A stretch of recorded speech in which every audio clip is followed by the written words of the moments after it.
আম্মু জানো, তোমার সেই ছোট্ট ছেলেটা এখন আর ভালো নেই, যাকে তুমি সবসময় আঁচলের ভিতর লুকিয়ে রাখতে, যে অল্প কষ্টেই চোখ ভিজিয়ে ফেলতো, সেই ছেলেটা আজ ভিতরে ভিতরে শেষ হয়ে যাচ্ছে মা। জানো আম্মু, এখন আর কষ্ট পেলে তোমার কাছে আসি না।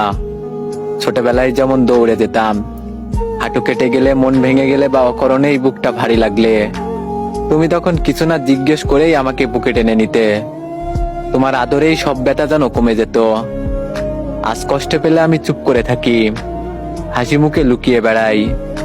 রাত হলে একা একা ভেঙে পড়ি, কেউ জানে না আমি কতটা ক্লান্ত, কতটা ফাঁকা। আমি অনেক বড় হয়ে গেছি আম্মু, এতটাই বড় যে আমার কষ্টগুলো এখন দুর্বলতা হয়ে গেছে। এতটাই বড় যে এখন কাঁদতে গেলেও ভয় লাগে, যদি কেউ দেখে ফেলে। তোমার সেই ছোট ছেলেটা এখন শক্ত থাকার অভিনয় করে, দিনের পর দিন বোঝা বয়ে নিয়ে হাঁটে, কিন্তু কেউ দেখে না এই শক্ত মানুষটার ভিতরে একটা ভাঙা শিশুর কান্না আটকে আছে। মা, আমি ধ্বংসের পথে হাঁটছি। আমি জানি না কবে থেকে সবকিছু এমন হয়ে গেল, কবে থেকে আমি নিজেকে হারাতে শুরু করলাম।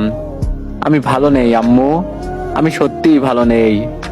আজ খুব ইচ্ছে করছে আবার তোমার কাছে গিয়ে বলতে, মা একটু আদর করো, আমি খুব ক্লান্ত। কিন্তু ততক্ষণে আমি শুধু নীরবে বলি, আম্মু তোমার ছেলেটা আজও তোমাকে খুঁজে ফেরে।